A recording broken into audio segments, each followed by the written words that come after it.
देखिए second point है privatisation.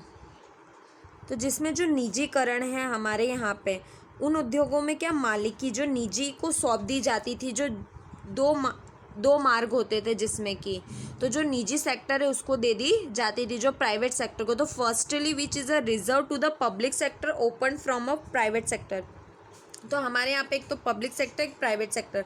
तो जो सार्वजनिक है वो किस तरीके से चलाया जाए, तो निजी विभाग भी मतलब कि जो प्राइवेट सेक्टर है वो भी खोले जा रहे थे। अब स्टेट लेवल पे, तो स्टेट लेवल पे किस तरीके से ओपन किए जा रहे थे जिसको ओनरशिप मिल सके, जैसे कि हमारा प्राइवेट बिजनेस है तो प्राइवेट सेक्टर को भी क्या management, private companies by to the management own head, मतलब उनके अंडर में किस तरीके से काम किया जा सके। तो हमारे राज्य के अंदर जो कंपनी है जो मालिकी राज्य के पास थी, तो उसको किस तरीके से निजी कंपनी को सौंप देने का काम हो रहा था, और अपने पास जैसे कि मालिकी निजी कंपनी को सौंप दी गई थी। चलिए यहाँ पे भी एडवांटेज डिसएडवांटेज बताए गए हैं। तो जिसके अंदर एडवांटेज जो हमें पहला बताया गया है वो यहाँ पे increase in number in the production unit in industrial sector. तो क्या किया जा रहा था, जो इंडस्ट्रियल सेक्टर है उसके अंदर क्या हो रही थी, इंक्रीज हो रही थी प्रोडक्शन का। The production has been increase to the capital.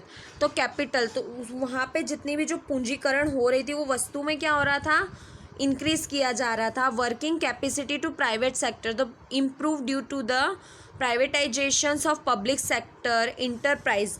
तो जो हमारे यहाँ पे जो सार्वजनिक इकाइयाँ हैं, जो निजीकरण है, उसमें क्या किया जा रहा था, उसकी कार्य क्षमता में, मतलब कि जो काम होता है उसमें क्या किया जाता है, इम्प्रूव, कि हाँ हम इम्प्रूव कर रहे हैं। डिसएडवांटेज, तो डिसएडवांटेज में हमें बताया गया है कि because in a monopoly has increase. तो क्या हो रहा था, जो मोनोपोली है वो इंक्रीज हो रही थी, एक अधिकार के वेग में आ रहा था। अब हमें सेकंड बताया गया है यहाँ पे, not development to the private sector और only industrial has been to the benefit. तो प्राइवेट सेक्टर में कुछ हमें बेनिफिट नहीं मिल रहा था, but increase by to the industrial sector also benefited.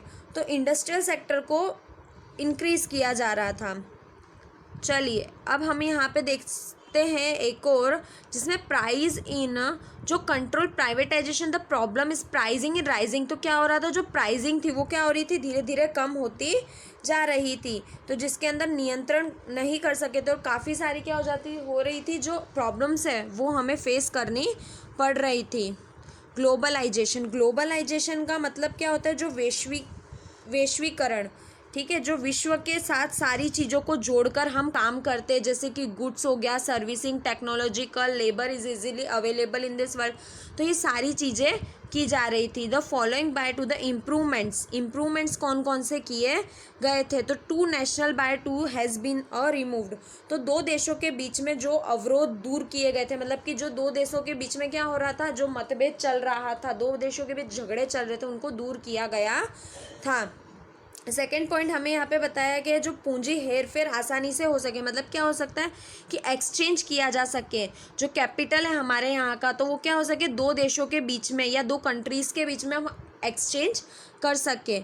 अब यहाँ पे हमें exchange technology has been removed. तो टेक्नोलॉजी का भी क्या हो सके कि मतलब जो हम टेक्नोलॉजी एक्सपोर्ट इंपोर्ट करते थे उनको भी दूर किया जा रहा था।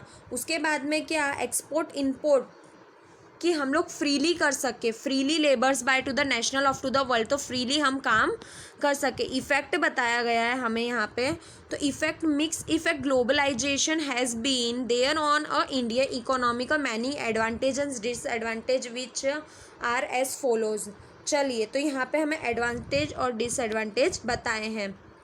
एडवांटेज देख लीजिए, directly to the investment, foreign investment directly is हम कर सकते हैं, ठीक है। उसके बाद में सेकंड बताया गया कि हम कहाँ से ऑप्टेन, मतलब कि बाहर की कंट्री से इजीली हम क्या कर सकते हैं, कुछ भी गुड्स वगैरह ले सकते हैं।